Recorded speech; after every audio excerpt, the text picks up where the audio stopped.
Ils ont essayé de me salir, ils ont fouillé dans mon passé pour me faire passer pour une folle. Pourquoi? Parce que j'ai posé les mauvaises questions. Parce que ma fille, Chloé, qui lutte pour sa vie dans son lit d'hôpital, est la preuve vivante que quelque chose pourrit au cœur de notre République. Il ne s'agit plus de moi. Il s'agit des valeurs fondamentales de notre pays. L'armée française est-elle au service de son peuple ou est-elle devenue une force expérimentée sur elle-même? C'est la seule question qui mérite d'être posée. Et je ferai tout mon possible pour obtenir la réponse. Ceci est l'histoire de la façon dont une mère, seule, a fait plier l'État. Pas l'État abstrait des discours politiques, mais l'État réel, celui des couloirs feutrés, des rapports confidentiels et du pouvoir brutal qui se cache derrière le paravent de la raison d'État. Ce combat n'a pas commencé dans un ministère ou une salle d'audience, mais par un appel téléphonique qui déchira le silence d'un appartement parisien un mardi après-midi, alors que la lumière dorée de l'automne baignait les toits de zinc. Élise Dubois décrocha. Sa vie, soigneusement reconstruite, méticuleusement ordonnée, après des années passées dans l'ombre, bascula en l'espace de 10 secondes. La voix à l'autre bout du fil était neutre, professionnelle, une voix d'hôpital militaire. Les mots étaient des éclats de verre. Chloé Dubois. Incident. Base de Valmy. État critique. Coma artificiel. Chaque syllabe était une détonation qui faisait s'effondrer les murs de la forteresse qu'elle avait érigée autour de son cœur. 20 minutes plus tard, dans le RER qui filait vers la grande banlieue, Élise n'était plus la traductrice indépendante à la vie paisible. Le masque tombait. Ses yeux, d'un bleu acier que beaucoup avaient appris à craindre par le passé, fixaient le paysage qui défilait sans le voir. Son esprit, un mécanisme de précision entraîné à disséquer le mensonge et à anticiper la menace, tournait à plein régime. Un incident? Chloé, sa Chloé de 17 ans, passionnée de photographie, qui ne voyait le monde qu'à travers la poésie des formes et des lumières. Elle était allée dans la forêt de Valmy, son endroit préféré, pour capturer les couleurs de l'automne, armée de son seul appareil photo. L'hôpital parla d'une chute malencontreuse près du périmètre de la base. Une chute. Élise sentit un froid glacial s'emparer d'elle, un froid qui n'avait rien à voir avec la climatisation du wagon. C'était le froid familier du mensonge d'institution. À l'hôpital militaire, l'odeur d'antiseptique et de discipline la frappa comme un souvenir désagréable.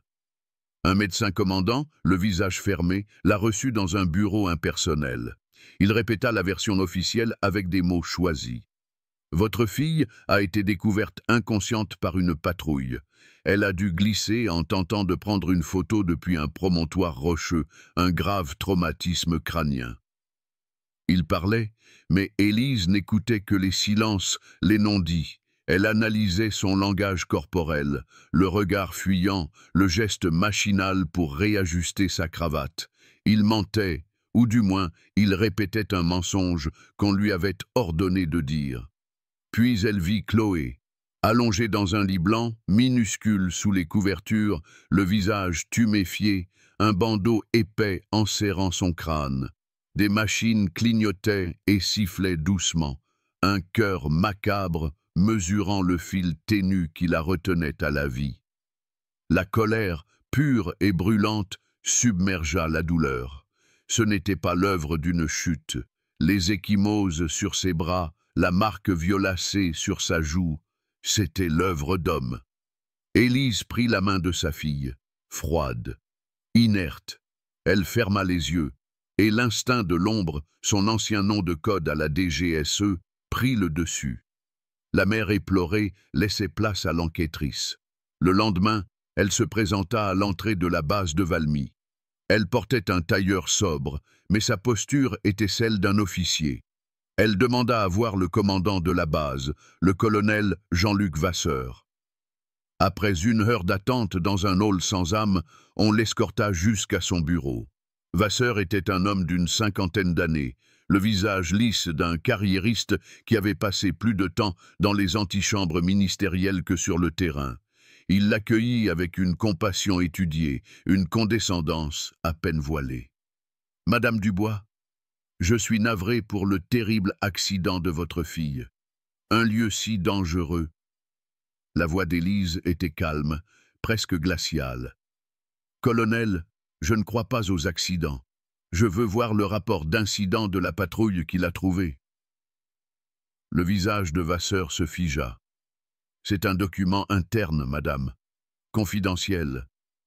Je veux les noms des militaires de cette patrouille. » « Impossible, l'enquête est en cours. » « Quelle enquête? Celle qui a déjà conclu à un accident? Je veux voir les enregistrements des caméras de surveillance du périmètre pour cette tranche horaire. » Vasseur esquissa un sourire paternaliste. « Madame, je comprends votre douleur, mais vous ne pouvez pas exiger. » Élise se pencha légèrement en avant et son regard se durcit. « Colonel Vasseur, ma fille de 17 ans est entre la vie et la mort après avoir été trouvée sur le pas de votre porte. Vous me devez la vérité. C'est le minimum que la République puisse faire pour l'un de ses enfants. » L'évocation de la République fit tiquer Vasseur. Il se redressa, adoptant le ton de l'autorité offensée. « La République, madame, c'est aussi la sécurité de cette base. Votre fille se trouvait dans une zone réglementée. L'affaire est désormais entre les mains de la gendarmerie. Je ne peux rien vous dire de plus. » En quittant la base, Élise savait. Ce n'était pas une simple bavure que l'on cherchait à étouffer. C'était plus profond, plus organisé. Vasseur n'était pas seulement un incompétent, il était un gardien du secret. De retour dans son appartement, le silence était assourdissant. Elle se dirigea vers sa chambre, ouvrit une armoire et tira une vieille malle en métal. Elle ne l'avait pas ouverte depuis sa démission. À l'intérieur, quelques souvenirs, des médailles qu'elle ne regardait jamais, et sous une double paroi, un téléphone satellite crypté et un petit carnet noir. Elle l'ouvrit. Les noms et les numéros qu'il contenait étaient sa véritable assurance-vie, un réseau tissé au fil d'opérations secrètes et de services rendus. L'heure était venue d'activer ses dettes. Son premier appel fut pour maître Isabelle Rossi, une avocate redoutable, la terreur des prétoires administratifs, connue pour son acharnement à démanteler les abus de l'État. « Isabelle, c'est Élise. J'ai besoin de toi. C'est personnel. »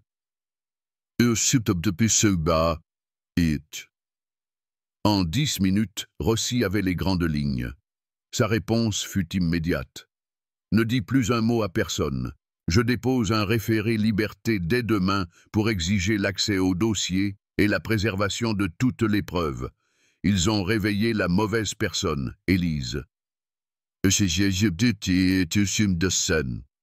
Le deuxième appel fut pour Julien Marchand, un jeune journaliste d'investigation qui écrivait pour Mediapart. Il était tenace, affamé et n'avait de respect pour aucune institution. Ils s'étaient croisés une fois. Elle lui avait glissé une information qui avait fait tomber un contrat d'armement douteux. « Marchand, ici Élise Dubois. Vous souvenez-vous de moi ?» Un silence. « L'ombre. Je pensais que vous aviez disparu des radars. » J'ai une histoire pour vous. Une histoire qui commence avec une adolescente dans le coma et qui pourrait bien finir dans les bureaux du ministère. Mais il faudra creuser et ils vous mettront des bâtons dans les roues. L'excitation dans la voix de Marchand était palpable. « Donnez-moi un point de départ. Le reste, c'est mon travail. » Le troisième appel était le plus délicat. Alain de Villiers, aujourd'hui directeur de cabinet adjoint au ministère des Armées. Il y a 10 ans, en Afghanistan, il était un jeune conseiller diplomatique dont l'unité était tombée dans une embuscade. C'est Élise et son équipe qui l'avaient exfiltré sous un déluge de feu. Il lui devait la vie. « Alain, c'est Élise. » La surprise laissa place à une chaleur prudente. « Élise, quelle voix venue du passé. Comment vas-tu? » « Ma fille Chloé est dans le coma. Un incident près de la base de Valmy. On me ment, Alain. je le sens. Un long silence pesa à l'autre bout. Valmy, c'est une base sensible. Qu'est-ce que tu veux? Je veux que tu regardes, discrètement, pas par les canaux officiels. Regarde ce qui se passe là-bas. Les rapports, les notes internes, les rumeurs. Tu sais comment faire. Je ne te demande pas de trahir, je te demande de m'aider à comprendre ce qu'on a fait à mon enfant pour ce qui s'est passé à Kandahar. Le soupir de De Villiers fut lourd de conséquences. Je vais voir ce que je peux faire. Sois prudente, Élise. Tu ne sais pas dans quoi tu mènes les pieds. Son plan d'action était en place, mais il lui manquait une pièce. Le terrain. Elle avait besoin d'yeux et d'oreilles sur place. Ses recherches la menèrent à Gérard Perrin, un adjudant-chef de la gendarmerie à la retraite qui vivait dans le village Joutan-la-Base. Un homme réputé pour sa droiture et son franc-parler. Elle le rencontra dans le seul café du village, un endroit qui sentait le café filtre et le tabac froid. Perrin était un homme massif, le visage buriné par le temps, les mains comme des battoirs posés sur la table. Il l'écouta sans l'interrompre, les sourcils froncés. « Votre fille, c'est la 3e chute en 2 ans, madame, » dit-il finalement d'une voix grave.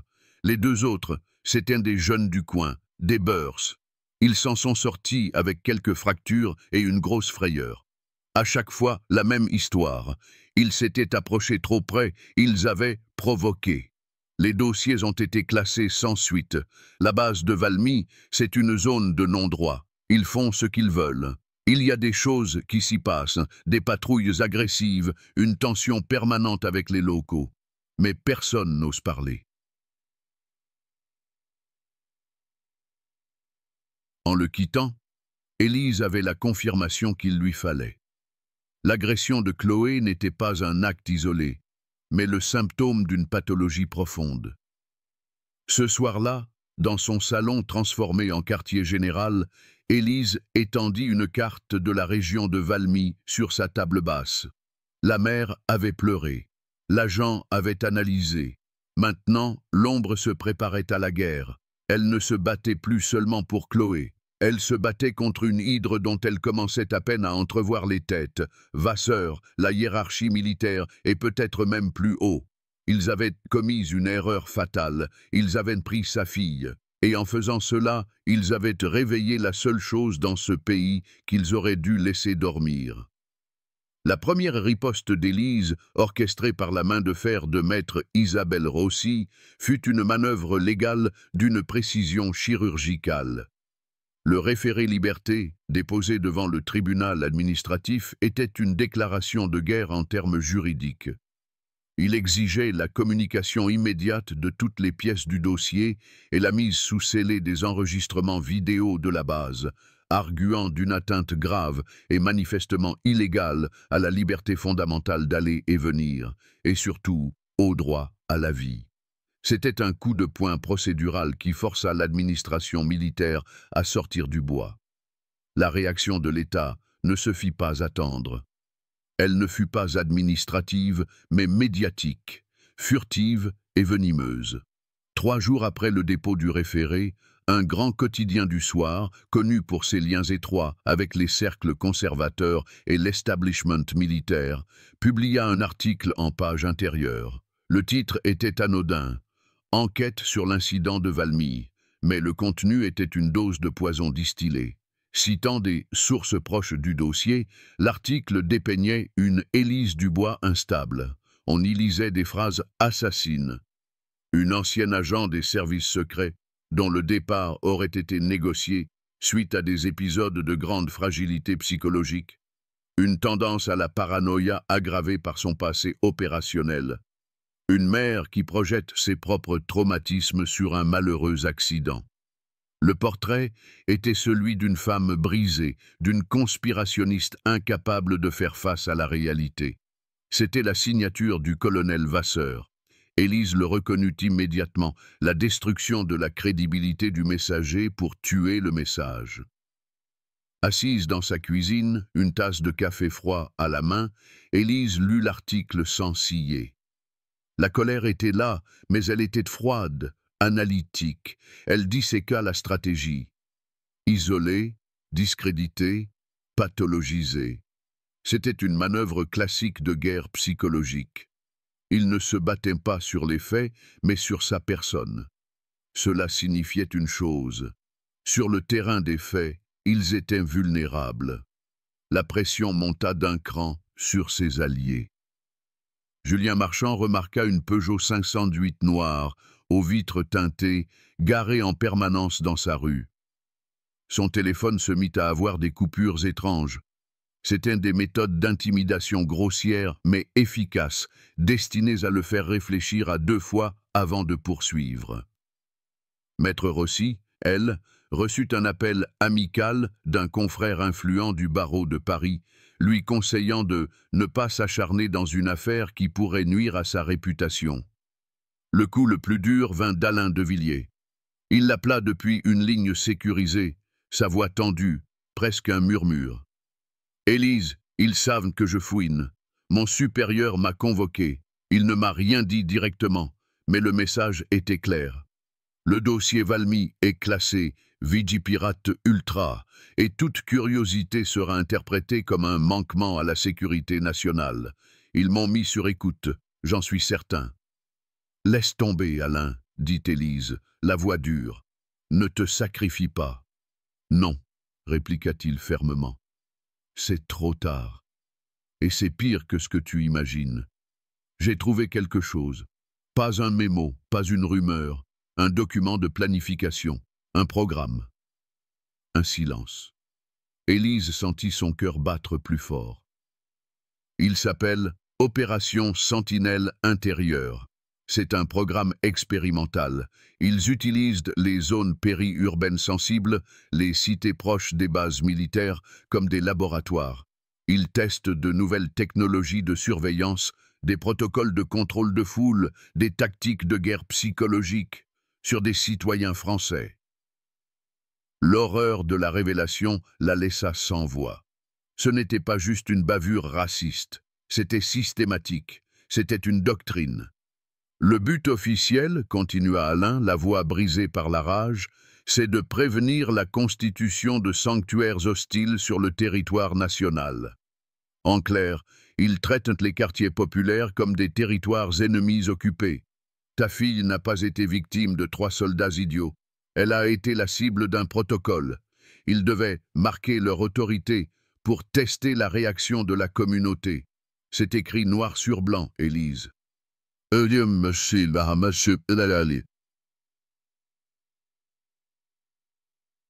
Envoie-le-moi, dit-elle simplement. C'est déjà fait. Sur le serveur crypté que nous utilisions, le mot de passe est le nom du village où je t'ai récupéré. Après ça, je vais devoir disparaître des radars pendant un moment. Fais attention. Ce que j'ai vu, ça remonte très haut, jusqu'à l'Élysée peut-être. La connexion fut coupée. Élise se précipita sur son ordinateur portable. Les fichiers étaient là. Des dizaines de pages de jargon technocratique et militaire qui décrivaient la déshumanisation la plus abjecte. Des zones de friction, des éléments à potentiel disruptif, des réponses cinétiques graduées. Chloé était une réponse cinétique graduée. La nausée la submergea, suivie d'une fureur glaciale. Elle transféra immédiatement les fichiers à Julien Marchand et Isabelle Rossi. La publication de l'article de Marchand sur Mediapart eut l'effet d'une bombe. Le titre était une déflagration. Sentinelle intérieure. L'armée teste ses techniques de guerre sur des citoyens français. L'article détaillait le programme, publiait des extraits expurgés des documents et reliait le tout à l'agression de Chloé Dubois. L'onde de choc fut immédiate. Les autres médias furent forcés de reprendre l'information. Le ministère des Armées publia un communiqué laconique dénonçant des allégations infondées et annonçant une enquête interne pour faire la lumière sur ces rumeurs malveillantes. C'était de la défense classique de la forteresse assiégée. Mais la bataille de l'opinion était loin d'être gagnée. La campagne de dénigrement contre Élise, relayée par les médias conservateurs, portait ses fruits. Le doute s'installait. Qui croire? Une mère instable ou l'institution militaire? Ils sont en train de gagner sur le plan de la perception, lui dit Maître Rossi au téléphone. Ils ont fait de toi le sujet, pas le programme. Il faut que tu reprennes la main. Il faut que tu parles. Une conférence de presse? Oui, mais pas comme une victime, pas comme une ancienne espionne, comme une citoyenne. La conférence de presse fut organisée dans un club de la presse parisien, un lieu neutre. Quand Élise entra, les flashs crépitèrent. Elle ne portait pas de tailleur sévère, mais une simple robe sombre. Elle était digne, posée. Elle n'était pas seule. À ses côtés, 4 hommes se levèrent. Le premier, le général Antoine de Kersozon, ancien chef de corps du 2e REP, une légende de la Légion étrangère, le visage taillé à la serpe, s'approcha du micro. Une légion d'honneur barrait sa poitrine. « Je m'appelle Antoine de Kersozon. » Sa voix de commandement fit taire la salle instantanément. « J'ai connu le capitaine Dubois, car c'est ainsi que je l'appelais, au Tchad et en ex-Yougoslavie. Elle a sauvé la vie de 3 de mes légionnaires en organisant une exfiltration sous le feu ennemi, alors que tous les experts la disaient impossible.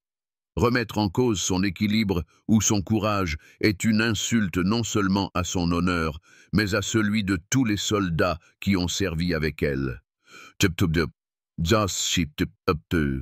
Un par un, les autres prirent la parole. Un ancien colonel du service action de la DGSE, un ancien chef d'antenne à l'étranger. Ils ne parlèrent pas de l'affaire. Ils parlèrent d'Élise, de sa lucidité, de son intégrité, de son dévouement à la France. En l'espace de 15 minutes, la campagne de calomnie de Vasseur et de ses supérieurs se désintégra sous le poids de ces témoignages irréfutables.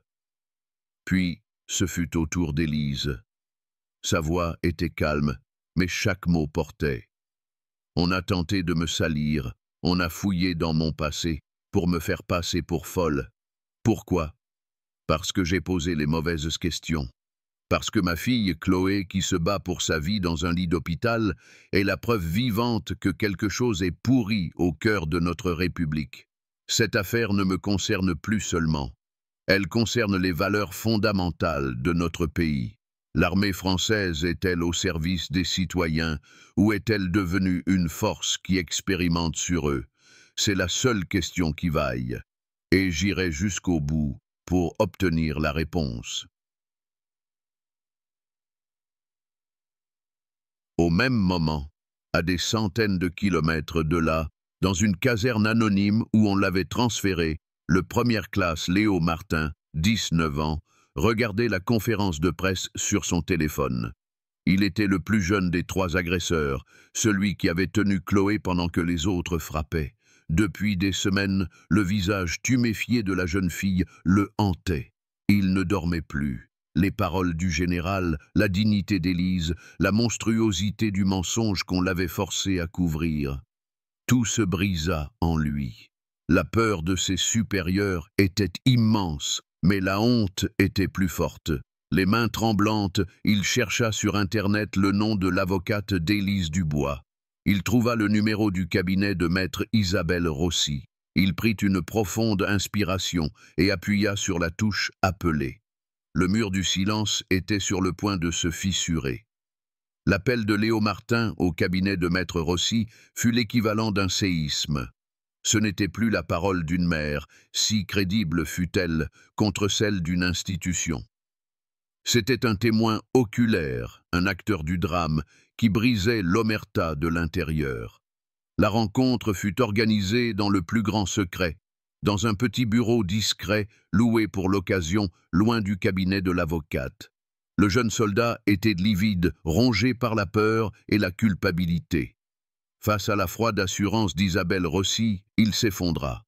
Son récit, consigné dans un procès-verbal qui allait devenir la pierre angulaire de toute l'affaire, était accablant. Il raconta les briefings avant les patrouilles, les ordres flous mais insistants du sergent qui les commandait, un homme zélé nommé Marchand. Il fallait marquer le territoire, montrer qui commande, ne laisser aucun espace aux perturbateurs. Les consignes venaient d'en haut. Le colonel Vasseur lui-même, lors d'une inspection, nous avait parlé de maintenir une pression constante pour garantir la quiétude de la base.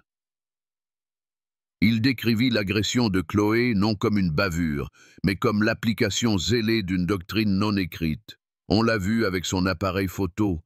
Le sergent a dit « Celle-là, elle est parfaite. On va lui faire passer l'envie de jouer les espionnes. » On devait juste lui faire peur, la bousculer un peu. Mais le caporal s'est déchaîné. Et on a tous paniqué. Mais le plus terrible était encore à venir. Léo Martin sortit son téléphone portable. On nous a ordonné d'effacer toutes les données après l'incident. Mais j'ai fait une copie. Je ne sais pas pourquoi. J'avais trop peur. Il tendit le téléphone à l'avocate.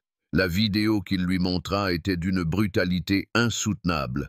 30 secondes d'images tremblantes, filmées par un des soldats, où l'on voyait Chloé, terrifiée, tenter de se protéger, les cris, le bruit sourd des coups, puis son corps s'affaissant sur le sol comme une poupée de chiffon. La dernière image était le visage paniqué du sergent murmurant « Merde, qu'est-ce qu'on a fait ?» La vidéo fut une arme atomique.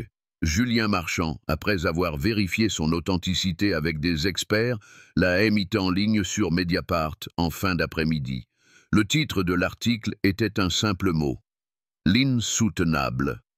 En quelques heures, la France entière était au courant.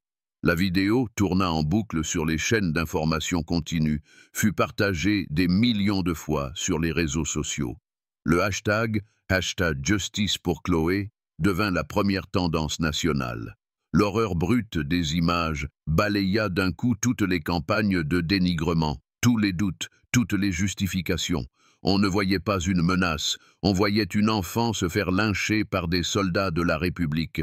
La réaction de la rue fut immédiate et massive. Ce ne furent plus quelques militants, mais des milliers de citoyens ordinaires qui descendirent dans les rues de Paris, Lyon, Marseille, Lille. Des manifestations spontanées s'organisèrent devant les préfectures et les bases militaires. Des lycéens brandissaient des portraits de Chloé.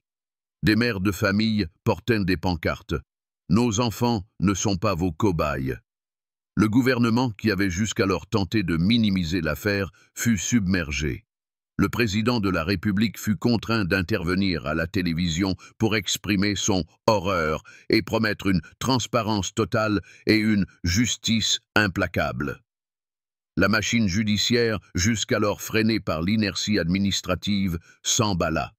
Le parquet de Paris se saisit de l'affaire et ouvrit une information judiciaire pour violence volontaire en réunion par personne dépositaire de l'autorité publique ayant entraîné une infirmité permanente. Le sergent Marchand et le caporal furent arrêtés à l'aube par le GIGN dans leurs casernes respectives. L'image du colonel Jean-Luc Vasseur, menotté, sortant de sa villa de fonction sous les flashs des photographes, fit le tour du monde. Il était mis en examen pour complicité de violence et subornation de témoins. L'onde de choc remonta la chaîne de commandement à une vitesse vertigineuse. 2 généraux, dont le supérieur direct de Vasseur, furent suspendus. Le ministre des Armées, acculé, présenta sa démission, un acte politique rare qui signifiait que la crise avait atteint le sommet de l'État. Une commission d'enquête parlementaire fut créée en urgence. Élise fut la première personne auditionnée. Elle se présenta devant les députés de la nation non plus comme une mère en colère, mais comme une experte de l'ombre, une citoyenne éclairée. Son témoignage, précis, factuel, implacable, dura 4 heures.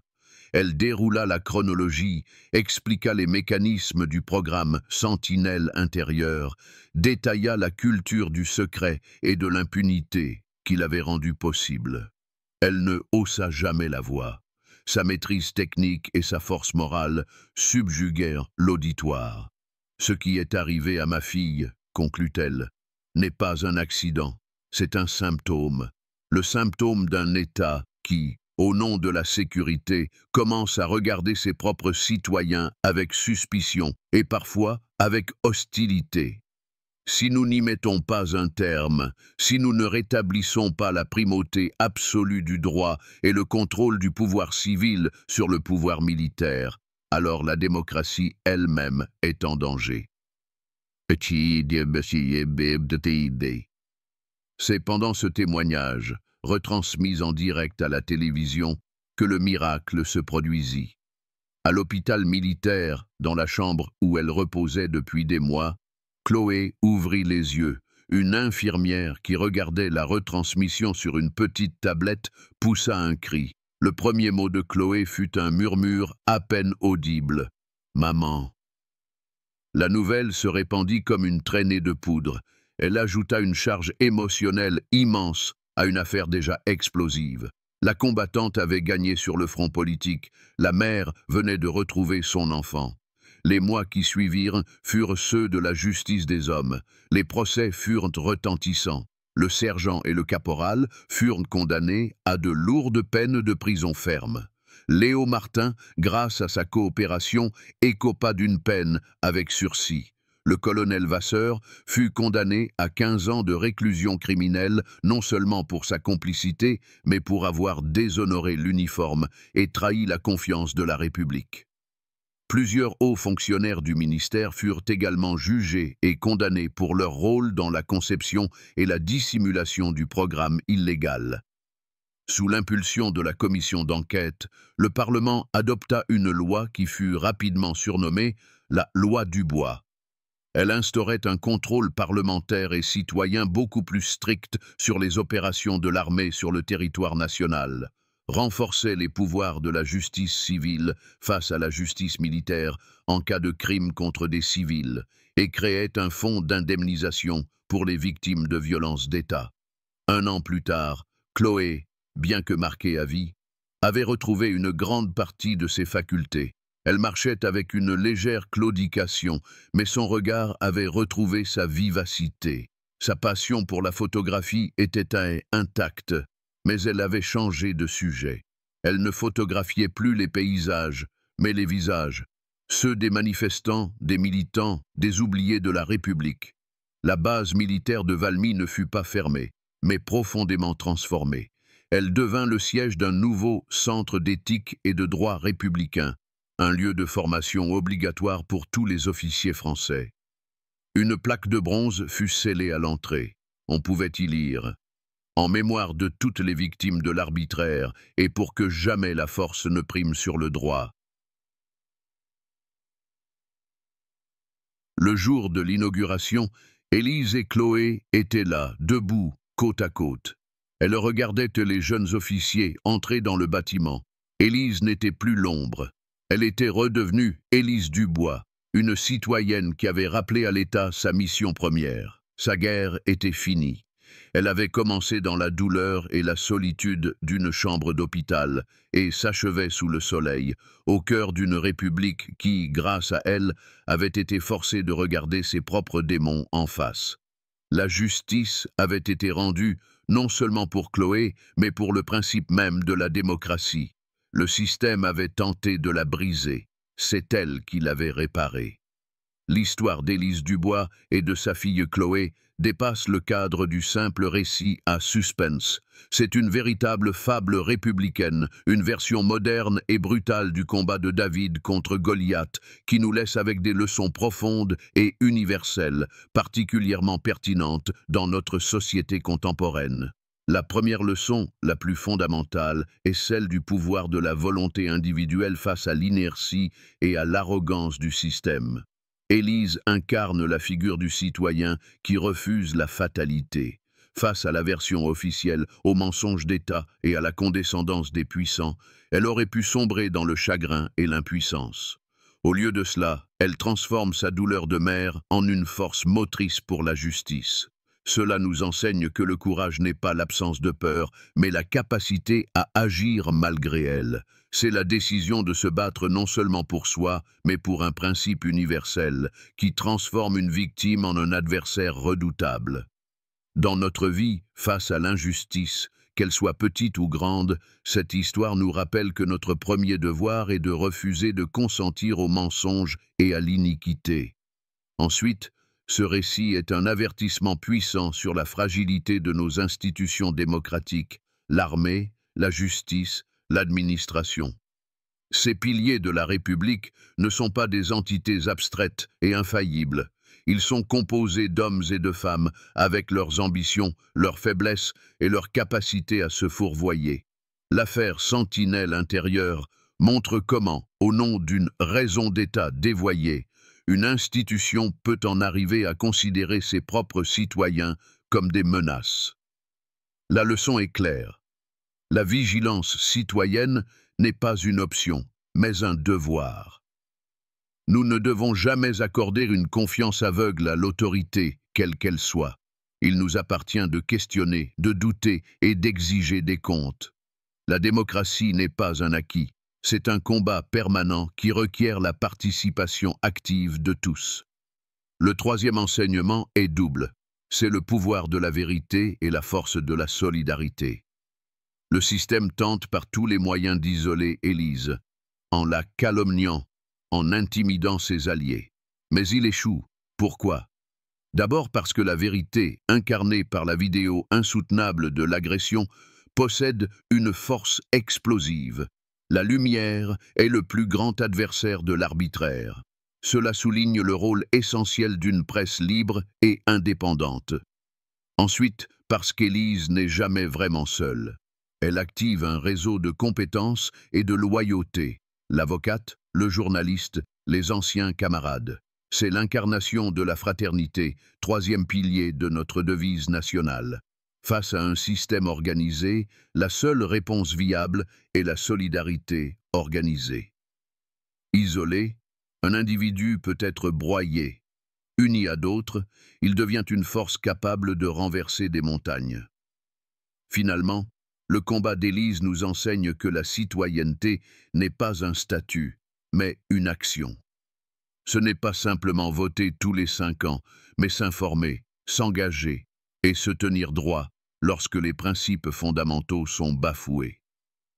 Cette histoire nous rappelle que nous sommes tous, à notre échelle, les gardiens de la République. Le courage d'une seule personne, amplifié par la voix de la vérité et soutenu par la solidarité de ses pairs, peut réellement changer le cours des choses et forcer un système, aussi puissant soit-il, à rendre des comptes. Cette histoire poignante nous montre qu'une seule voix peut s'élever contre le silence et l'injustice pour faire triompher la vérité. Le combat d'Élise est le symbole de la résilience et de la force du citoyen face au pouvoir.